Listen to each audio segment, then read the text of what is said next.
আমার নবীজি বিয়ে করেছেন। সর্বপ্রথম যাকে বিয়ে করেছিলেন তার নাম কি? জোরে নাম কি? খাদিজা। খাদিজা কি গরিব মানুষ ছিল না ধনী মানুষ ছিল? কেমন ধনী?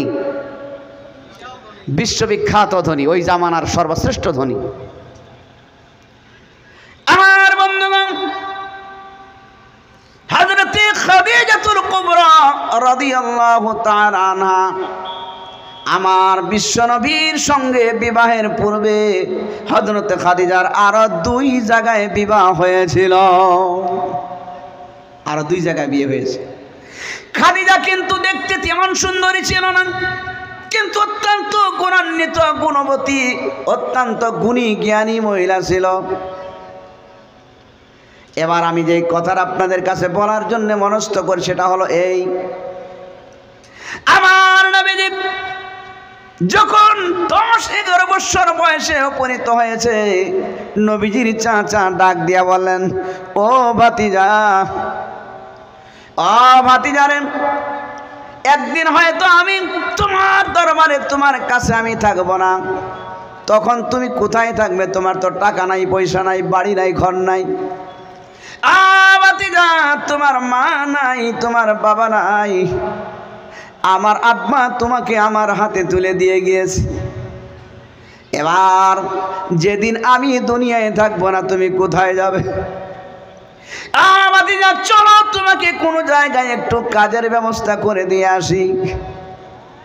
আমার নবী বলেন, চাচা গো, তাহলে তো অত্যন্ত ভালো হয়, তাহলে তো ভালো হয়, একটু ব্যবস্থা করে দিন। এবার আমার নবীর চাচা আবু তালিব বিশ্বনবী মুহাম্মদ রাসূলুল্লাহ সাল্লাল্লাহু আলাইহি ওয়াসাল্লামকে ডাক দিয়ে বললেন, ভাতিজারে, চলো যাই, কাজের তালাশে বের হয়ে যাই। এবার আবু তালেব মনে মনে ভাবছেন, ভাতিজা জামানার একজন সুন্দর আল আমিন আস সাদিক, অত্যন্ত সুন্দর সুদর্শন, কাজে যদি দিতেই হয় দুনিয়ায় হেজি বেজি মানুষের বাড়িতে দেওয়া যাবে না, সবচেয়ে যিনি ধনাঢ্য ধনবান তার বাড়িতেই আমার ভাতিজার কাজের ব্যবস্থা করব। একটু জোরে কোন সুবহানাল্লাহ। দিতেই যদি হয় তাহলে ভালো জায়গায় নেই। এবার নবীদের চাচা আবু তালিব আমার নবীকে সাথে নিয়ে 1 কদম 2 কদম করে করে করে করে হযরতে খাদিজার বাড়ির সামনে চলে গেলেন। আমার নবীকে বাড়ির সামনে দাঁড় করাইয়া নবীজির চাচা খাদিজার বাড়িতে প্রবেশ করলেন। খাদিজাকে যখন ডাক দিলেন, ও খাদিজা, ডাক দেওয়ার সঙ্গে সঙ্গে খাদিজা ঘর থেকে বেরিয়ে আসলেন। আমার নবীজির চাচাকে দেখে বললেন, সর্বনাশ, আজকে দেখি ধনী মানুষের কদম গরিবের দরজায়। ধনী মানুষের কদম গরিবের দরজায়। কারণ নবীজি কুরাইশ বংশ, ওই জামানায় খুব নামি দামি বংশ ছিল, গোত্র ছিল। এবার ডাক দিয়া বলেন, খাদিজা, আমি তোমার বাড়িতে এমনি আমি আসি নাই, একটা কাজের জন্য আসছি। বলে কি? সেই কাজটা হলো, তোমার বাড়িতে কোনো কাজের ব্যবস্থা হবে নি, বলো। খাদিজা ডাক দিয়া বলে, আপনি কার কাজের কথা বলছেন? কি কাজ? কার জন্য কাজের কথা বলছেন? ডাক দিয়া বলে, অবশ্যই আমার বাড়িতে কাজ আছে, কিন্তু কার জন্য বলছেন বলেন। আবু তালিব ডাক দিয়া বলে, আমি যার কাজের কথা বলছি তাকে তুমি চিনবে না, সে হলো আমার ভাতিজা। খাদিজা বলে, আপনার ভাতিজার নাম বলেন। এবার নবীজির চাচা আবু তালিব ডাক দিয়া বলে, আমার ভাতিজার নাম হলো আল আমিন আস সাদিক। খাদিজা ডাক দিয়া বলে, মক্কা মদিনায় এমন কোন মানুষ নাই যে ব্যক্তি আল আমিনকে চেনে না। জোরে কোন সুবহানাল্লাহ। নবীজি ছোট্টবেলায় এমন আদর্শ তৈরি করেছিল যে তাকে তখনই লোকেরা চিনতো, সবাই আল আমিন আস সাদিক বলে তাকে ডাকতো। একটু জোরে বলেন সুবহানাল্লাহ। তাহলে কেমন চরিত্রের আধার ছিলেন তিনি। বন্ধুগণ আমার, এবার খাদিজা ডাক দিয়া বলে, আল আমিন অত্যন্ত ভালো মানুষ। এবার আপনার ভাতিজাকে আমার বাড়িতে চাকরি দিব, কথা ঠিক। এবার বলেন, আপনার ভাতিজার লেখাপড়া কত দূর? লেখাপড়া কত দূর? লেখাপড়ার উপরে ভিত্তি করে তো চাকরিটা দেব। নবীজির চাচা আবু তালিব দিয়া বলে, রে খাদিজা, আমার ভাতিজা দুনিয়ায় আসার 6 মাস আগেই তার বাবা দুনিয়া থেকে চলে গেছে। আর আমার ভাতিজার বয়স যখন 6 বছর হয়েছে, তার জনম দুঃখিনী মা দুনিয়া থেকে চলে গেছে। ও খাদিজা, না না, আমার ভাতিজার কোনো লেখা পড়া নাই। এবার খাদিজা ডাক দিয়ে আবার লেখাপড়া যদি নাই, তাহলে তো বড় কোনো কাজের ব্যবস্থা তো হবে না। তাইলে আমার বাড়িতে নিরক্ষর মানুষের জন্য একটা কাজ আছে, সেটা হলো আমার বাড়িতে অনেকগুলি ছাগল, বকরি, ভর ভেড়া অনেকগুলি আছে, এগুলি চড়ানোর কাজ আছে। বলেন আপনার ভাতিজা কি রাখালির কাজ করবে? আপনার ভাতিজা রাখালের কাজ করবে? জিজ্ঞাসা করেন। নবীজির চাচা বলেন, ও খাদিজা দাঁড়াও, আমি আমার ভাতিজাকে জিজ্ঞাসা করি, ভাতিজা যদি রাজি হয় তাহলে হবে। এবার নবীজির চাচা চলে গেলেন নবীজির কাছে, ডাক দেয়া বলে, ভাতিজা, খাদিজার বাড়িতে কাজ তো তেমন কাজ, বড় বড় কাজ আছে, কিন্তু সেগুলোর জন্য তো লেখাপড়ার দরকার, তোমার তো লেখাপড়া নাই। তবে তোমার জন্য খাদিজার বাড়িতে একটা কাজ আছে, সেটা হলো বকরি রাখালের কাজ, ছাগল ভেড়া রাখালের কাজ আছে। বলো গো ভাতিজা, তুমি সেই কাজটা করবানি? করবা সেটা? আমার নবীজি মুস্কি হেসে দিয়ে বললেন, চাচা গো, আমার মন কেন জানি গো সেই রাখালের কাজ করতে চায়, রাখালের কাজটাই করতেছে আমার মন। এবার আলোচনা সেটিং হয়ে গেল, কাজের জন্য আলাপ আলোচনা সেটিং হয়ে গেল। একটু মনোযোগের সহিত কথাগুলি লক্ষ্য করেন, আমার দিকে তাকাবেন, কোন দিকে কি হয় তাকাবেন না। এবার যখন আলোচনা চূড়ান্ত হয়ে গেল, আবু তালিব ডাক দিয়ে বলে, ও খাদিজা, তোমার সঙ্গে সমস্ত আলোচনা সেটিং হয়ে গেছে, তবে আজকে আমি আমার ভাতিজাকে নিয়ে বাড়িতে চলে যাচ্ছি, আগামীকালকে সকালবেলা তোমার বাড়ির কাজের মধ্যে জয়েন করবে, আগামীকালকে সকালে জয়েন করবে, আমি নিজে দিয়ে যাব। এই কথা বলে যখন রওনা দিয়েছি, অল্প রাস্তা যাওয়ার পরে নবীজির চাচা আবু তালেব খালি ডুকরে ডুকরে কান্না শুরু করেছে। আমার নবী বলেন, চাচা গো, আপনি কেন কাঁদেন? কি হয়েছে আপনার? নবীজির চাচা ডাক দিয়ে বলে, রে ভাতিজা, রে ভাতিজা, আজকে পৃথিবী বিখ্যাত ধনী ব্যক্তির বাড়িতে তোমার চাকরির ব্যবস্থা হয়েছে। আজকে যদি তোমার বাবা দুনিয়ায় থাকতো, মা দুনিয়ায় থাকতো, না জানি কত আনন্দে আনন্দিত হইতো। তোমার মা বাবার কথা স্মরণ করে আমি কান্দি গো ভাতিজা। আমার নবীজির বরকতে হাত দিয়া চাচার চোখের পানিগুলি মুছে দেয়ার বললে, চাচা গো, আর কাঁদবেন না, আপনার কান্না দেখলে আমি সইতে পারি না গো চাচা, আর কাঁদবেন না। খানিক রাস্তা যাওয়ার পর আমার নবী ডুকরে কেঁদে উঠলেন। আমার নবীজির চাচা বলে, ভাতিজা, তুমি কেন কান্দো? এবার নবীজি বলেন, চাচা, দুনিয়ার সমস্ত মানুষের বাবা আছে, অনেকেই তো অনেকের বাবার কুলে কাকে ওঠে আব্বা আব্বা বলে ডেকেছে, আমি আমার বাবার সুন্দর চেহারাটা দেখতে পাই নাই, আব্বা আব্বা বলে ডাকার আমি মানুষ পাই নাই। আর চরম দুঃখিনী মা, 6 বছর বয়সে মা চলে গেছে, আমি মা মা বলে আমি তৃপ্তি মিটাতে পারি নাই, মা বলেও আমার মনের তৃপ্তি মিটে নাই, সেই জন্য আমি কান্দি।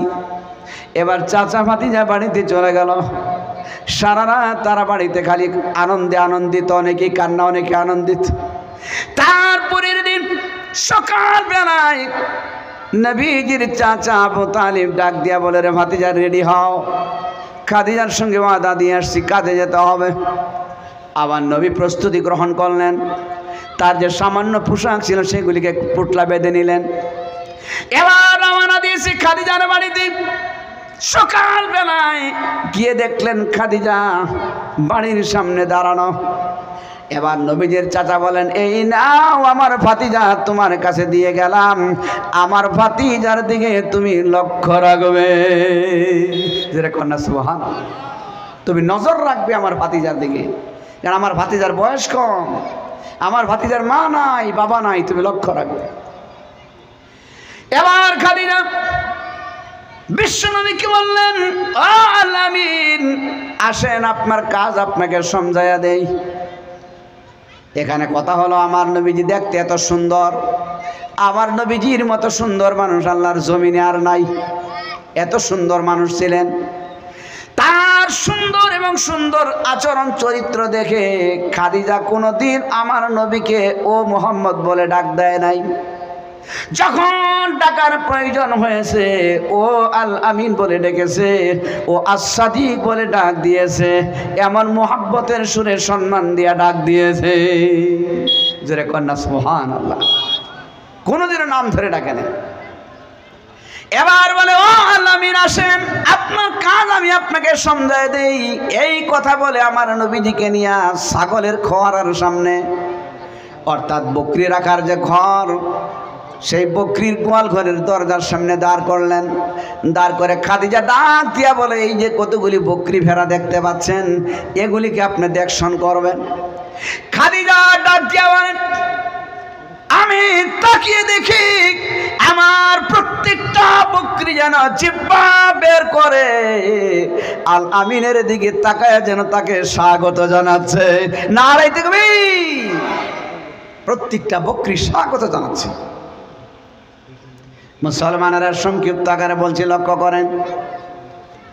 খারাপ লাগতেছে আলোচনা? একটু জোরে বলে, আলোচনা খারাপ লাগতেছে? শেষ করে দেব না চলবে?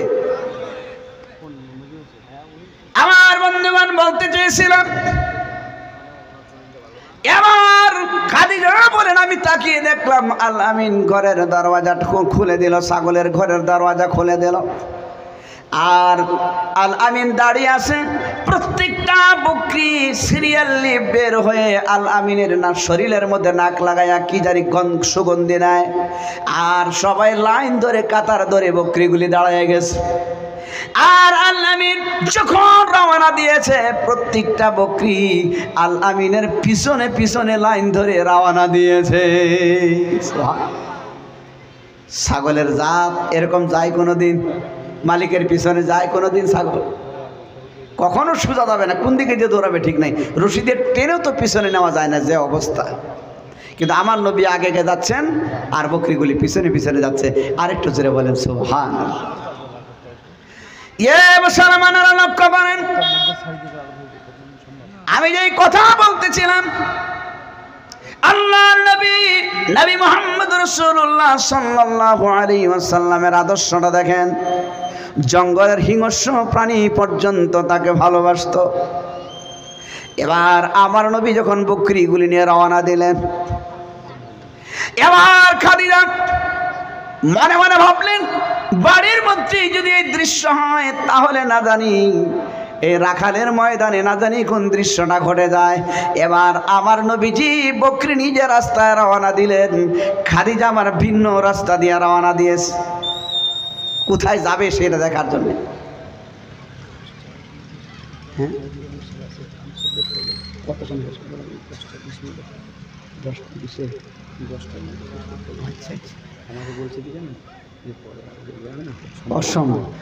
সুবহানাল্লাহ ওয়ালহামদুলিল্লাহ ওয়ালা ইলাহা ইল্লাল্লাহ, সুবহানাল্লাহ ওয়ালহামদুলিল্লাহ ওয়ালা ইলাহা ইল্লাল্লাহ।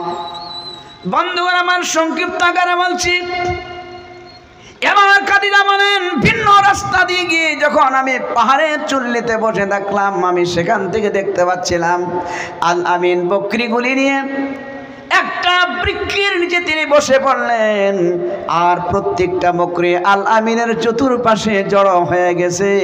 আর আল আমিন জানি কি জানি বলতেছে, আমি দূরে থেকে দেখতে পেলাম প্রত্যেকটা বকরি যেন আল আমিনের সাথে একই সুরে সুর দিয়ে জিকির করছে, আল্লাহ আল্লাহ। বকরিরা জিকির করছে, খাদিজা বলে আমি শুনতে পেয়েছি। এবার খাদিজা বলেন, আমি তারপরের দিনে কি দৃশ্য, আমি সারাদিন দেখলাম বকরিগুলি আল আমিনের চতুর্পাশে বসে থাকলো। বিকাল বেলায় আমি যখন দেখলাম আল আমিন বাড়িতে আসার সময় হয়েছে বকরি নিয়ে, আমি তাড়াতাড়ি করে আগেই চলে আসলাম যাতে আল আমিন বুঝতে না পারে। এবার খাদিজা বলেন আমার ধারণা হলো সারাদিন বকরিগুলি আল আমিনের কাছে বসা, বকরিগুলির মনে হয় পেট ভরে নাই। খাদিজা বলেন আমি বকরিগুলির খামারের মধ্যে গিয়া বকরিগুলির দিকে তাকিয়ে দেখলাম বকরিদের পেট এমন ভাবে ভরেছে, বকরিগুলি সেখানে আর নাড়াচাড়া করতে পারে না, এমন পরিমাণে পেট ভরেছে। নবীজির বরকতে এতভাবে পেট ভরে গেছে। এবার বকরিগুলি নবীদের কদমের ছোঁয়ায়, যে বকরি 1-2টা করে বাচ্চা দিত, ওই বকরিগুলি 6টা 7টা করে বাচ্চা দেওয়া শুরু করেছে। যেই বকরিগুলি 6 মাস পরে পরে বাচ্চা দিত, ওই বকরিগুলি 1 মাস পর পর বাচ্চা দেওয়া শুরু করেছে। একটু জোরে বলা যাবে কি সুবহানাল্লাহ? এত বাচ্চা দেওয়া শুরু করলে। সংক্ষিপ্ত আকারে বলছে ভাই সময়ের অভাব। এবার হযরতে খাদিজা বলেন প্রতিদিন নতুন নতুন দৃশ্য দেখতে পাই।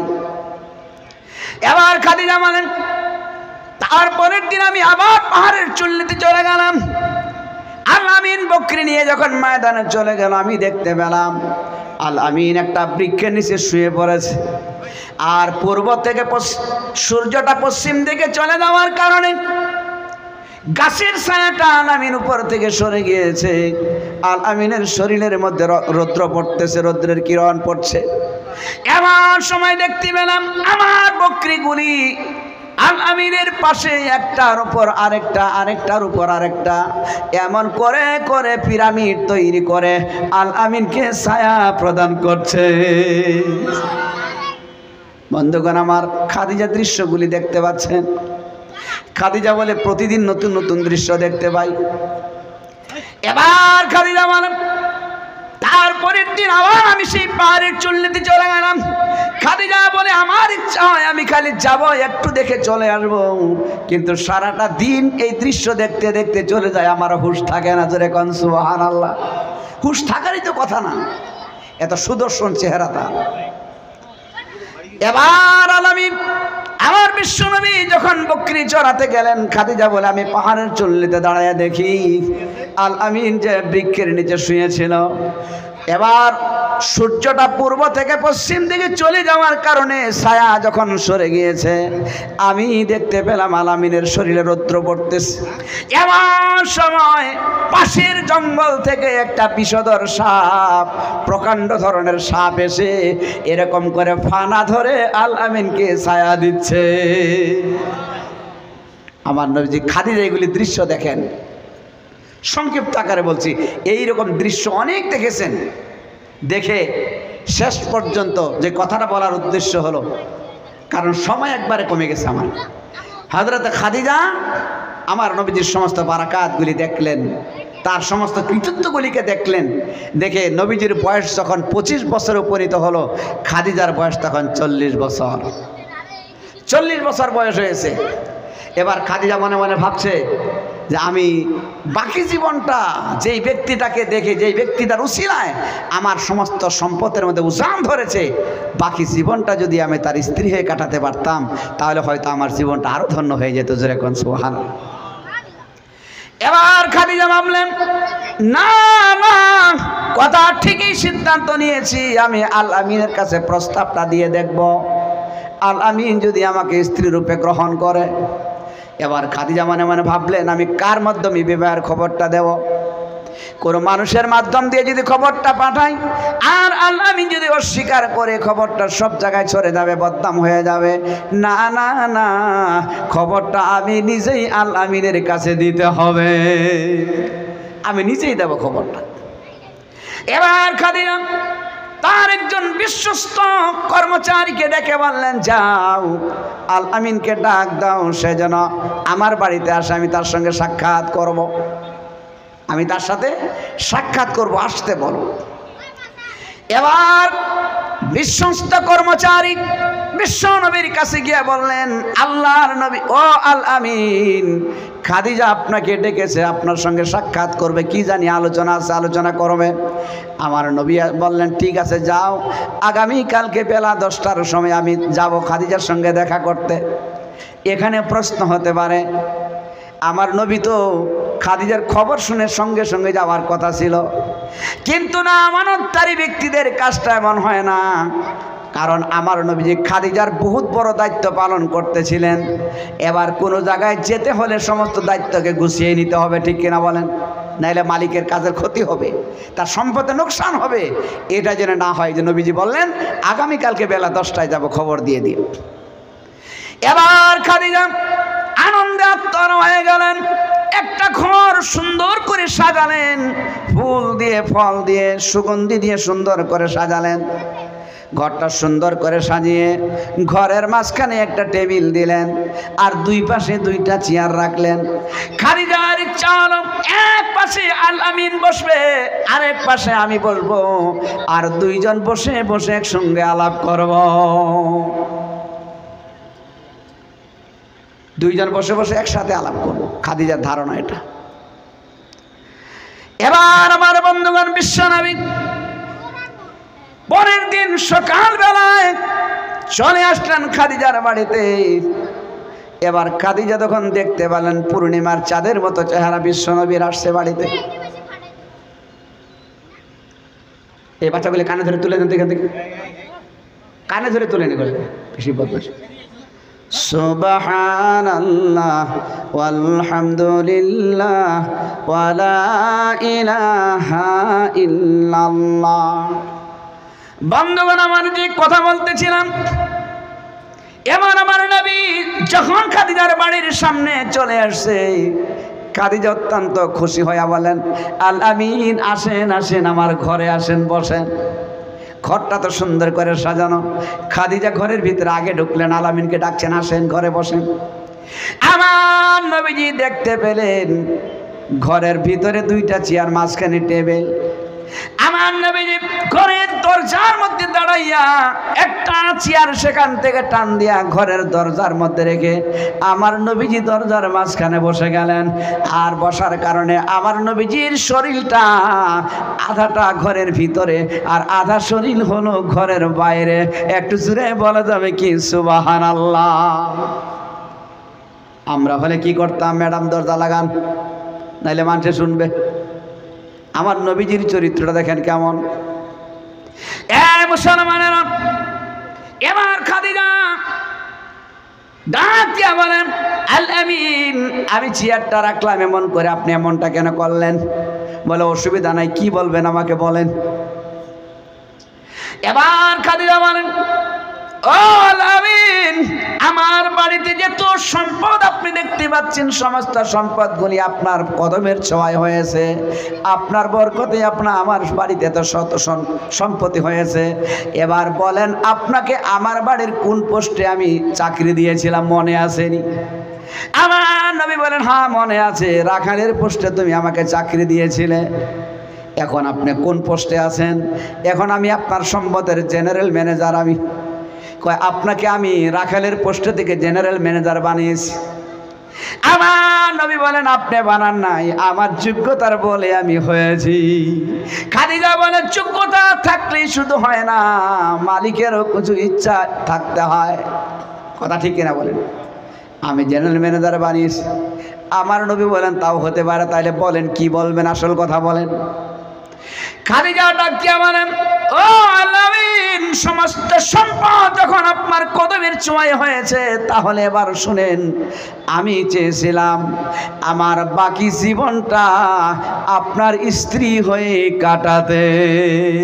কথা যদি পছন্দ হয় আপনি হ্যাঁ বলবেন, ব্যবস্থা করব। আর পছন্দ যদি না হয় দুনিয়ার কাউকে বলবেন না। যেরকম সুবহানাল্লাহ। আমার নবীজি বলেন, ও খাদিজা, প্রস্তাব তো আপনি দিয়েছেন ঠিক, আমার অভিভাবক দুনিয়ায় আছে, আমার গার্জিয়ান আছে। আমি গার্জিয়ানকে জিজ্ঞাসা না করে আপনার কথায় হ্যাঁ না কিছুই বলতে পারবো না।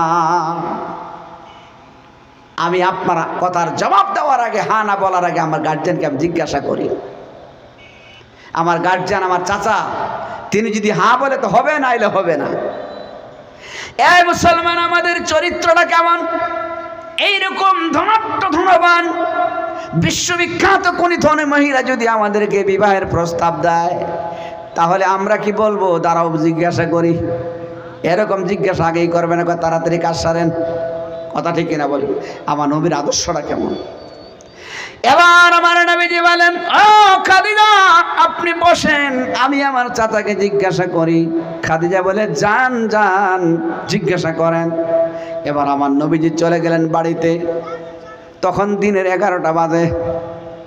এবার নবীজির চাচা যখন নবীজিকে দেখতে পেলেন, ডাক দিয়া বলে, রে আল আমিন, ও ভাতিজা, এখন তো কাজের সময়, এখন তুমি কেন আসছো? ব্যাপারটা কি? আমার নবীজি থমকে দাঁড়ায় আছে, কথা বলে না। কারণ কি করে বলবে যে আমার কাছে খাদিজা বিয়ের প্রস্তাব পাঠাইছে? তারা তো শর্মিন্দাওয়ালা মানুষ ছিল, আর আমাদের মতো মানুষ হলে মুখে কোনো ব্রেক থাকবে না, কিসের বাপটা আবার বলে ফেলতাম। এবার আমার নবীজি ডাক দিয়া বলে, চাচা, কি বলবো আপনাকে? খাদিজা আপনার ভাতিজার স্ত্রী হতে চায় গো চাচা। আমার নবীজির চাচা আবু তালেব বলে, তুমি কি সত্যি বলছো নাকি? কি বলো তুমি এটা? তুমি কি সত্যি বলছো? কারণ আবু তালেব মানে আচরিত হয়ে গেছে, এটা কেমন করে সম্ভব? লক্ষ কোটি কোটি টাকার মালিক, বিশ্ববিখ্যাত ধনী, আর একজন এমন ব্যক্তি যার মা নাই, বাবা নাই, এতিম, দুর্রে এতিম যে ব্যক্তি, তার ঘর নাই, বাড়ি নাই, তার সঙ্গে বিবাহের প্রস্তাব, এটা ইম্পসিবল, এটা হতেই পারে না। এই কথাটা ভাবলেন তো বলতেছে, কথাটা কি ঠিক বলছো? আমার নবী ডাক দিয়া বলেন, ও চাচা, আপনারাই তো আমাকে আল আমিন বলেন, আস-সাদিক বলে টাইটেল দিয়েছেন। আমি সত্যবাদী, কোনোদিন মিথ্যা কথা বলি না, আমি কোনোদিন আমানতে খেয়ানত করি না, এই টাইটেল তো আপনারাই আমাকে দিয়েছেন। এবার আমার নবীজির চাচা আবু তালিব ডাক দিয়ে বলেন, ভাতিজা, না না, এই বিবাহ হবে না, হবে না। কারণ আমার ভাতিজা 25 বছরের সুন্দর যুবক, আর খাদিজা হলো 40 বছরের বৃদ্ধা মহিলা। না না না, এই বিবাহ হবে না রে ভাতিজা, হবে না। আমার নবী বললেন, ঠিক আছে চাচা, আমি যাই, খাদিজাকে বলবো বিয়ে হবে না। এই কথা বলি আল আমিন রওনা দিয়েছেন খাদিজার বাড়ির দিকে। আমার নবীজির চাচা পিছন দিয়ে ডাক দিয়ে বললেন, ভাতিজা দাঁড়াও, দাঁড়াও গো ভাতিজা, দাঁড়াও, ভাতিজা দাঁড়াও। আমার নবীজি দাঁড়িয়ে গেলেন। নবীজির চাচা চোখের কোণায় পানি নিয়ে বললেন, রে ভাতিজা, এই বিবাহটা হবে রে ভাতিজা, হবে। আমাকে 3 দিনের সময় দাও, আমি আগে গবেষণা করি, 3 দিন পরে আমি বলবো বিবাহ হবে কি হবে না। 3 দিন সময় দেওয়া হলো। 3 দিন পরে নবীজির চাচা ডাক দিয়া বলে, ও ভাতিজা, এই বিবাহটা কিন্তু হবে। নবীজি ডাক দিয়া বলে, চাচা, আপনি বললেন বিবাহ হবে না, আবার আপনি বললেন বিবাহটা হবে, তার কারণটা কি? এবার আমার নবীজির চাচা ডাক দিয়া বলে, রে ভাতিজা, এমন একটা সময় আসবে যেদিন আমি তোমার কাছে থাকবো না। ওই দিন খাদিজার লক্ষ কোটি কোটি টাকা তোমার বিরাট কল্যাণে লাগবে রে ভাতিজা। জোরে জোরে কান সুবহানাল্লাহ। এবার আমার নবীজি এই কথা যখন শুনলেন, নবীজির চাচা বলে, ভাতিজা যাও, রেডি হও, প্রস্তুত হও, বিবাহের সাজে তুমি সাজো। আমার নবীজি বিবাহের জন্য গোসল করছেন। নবীজির ফুফি চাচি যারা ছিল সবাই পাশে, সবাই কান্না করছে, আবার নবীজিও খালি কান্না করছে। নবীজির চাচিমা হযরতে আমির হামজার স্ত্রী বিশ্ব নবীর কাছে গিয়ে দেখে আবার নবীজি খালি ডুকরে ডুকরে কান্দে। ডাক দিয়ে বলে, ভাতিজা কি হয়েছে তোমার, কেন কান্দো? বিশ্ব নবী ডেকে বলে, চাচিমা আমার মা নাই, আমার বাবা নাই। যদি আমার মা দুনিয়ায় থাকতো যদি আমার বাবা দুনিয়ায় থাকতো আজকে না জানি কত আনন্দে আনন্দিত হতো, আজকে তারা নাই। বিবাহের বেলিকায় সবথেকে আনন্দিত হয় মা বাবা, তারা আজকে দুনিয়ায় নাই। আমি সেই জন্যে কান্দি গো সাজাচ্ছি মা, আমি সেই জন্য কান্না করছি। এক কথায় সংক্ষিপ্ত আকারে বলছি, এবার আমার নবীজি বিবাহ করার জন্য আসবে। নবীজির চাচার সঙ্গে আর আত্মীয় স্বজন নিয়ে খাদিজার বাড়িতে তো আগেই খবর পাঠানো হয়েছিল। এবার সময় চলে আসলেন বিবাহের ময়দানে। এবার আমার নবীজি নেতৃত্বে বিশ্বনবীর বিবাহ খাদিজার সঙ্গে হয়ে যায়। একটু জোরে বলা যাবে কি সুবহানাল্লাহ? আমি সব আসছে বন্ধুগণ আমার, আমি এই কথা বলতে চেয়েছিলাম সেটা হলো, আলোচনা লম্বা করব না, যেহেতু আমার পরবর্তী আলোচক আমির সাহেব চলে আসছেন। এবার আমার নবীজি খাদিজার সঙ্গে সংসার করলেন, লম্বা ঘটনা। এবার খাদিজার সাথে আমার নবীজির বৈবাহিক জীবনে 6 জন সন্তান জন্মগ্রহণ করেছেন। তার মধ্যে 2 জন সন্তান, একজনের নাম হলো তাহের, আরেকজনের নাম হলো কাসিম। এবার তাহির তিনিও কম বয়সে ইন্তেকাল করেছেন, আর কাসিম তিনিও কম বয়সে ইন্তেকাল করেছেন। যখন সন্তান আর ইন্তেকাল করলো তখন কাফিরেরা বলতে লাগলো মোহাম্মদ আটখোরা হয়ে গেছে, মোহাম্মদ নির্বংশ হয়ে গেছে, মোহাম্মদ মরে গেলে তার আর কোনো বংশধর দুনিয়ায় থাকবে না, এখানেই শেষ। এই বলে তারা খালি ওই জামানার যারা নবীজির বিরোধী ছিল তারা খালি নবীজিকে ঠাট্টা বিদ্রুপ করত। আমার নবীজি চুপচাপ করে বসে থাকতো, কোনো মেহফিলের মধ্যে যদি বসে থাকতো তেমন করে খালি নবীজির বিরুদ্ধে বলা হতো। এবার একদিন আমার নবীজি সাহাবায়ে ইকরামদেরকে নিয়ে বসে আছে, এমন সময় আমার আল্লাহ হযরত জিবরিলকে ডাক দিয়ে বলেন, জিবরাইল তাড়াতাড়ি করে যাও, আমার বন্ধুর মনটা অত্যন্ত খারাপ করে বসে আছে, যাও যাও আমার কাছ থেকে 3খানা আয়াত তুমি নিয়ে যাও।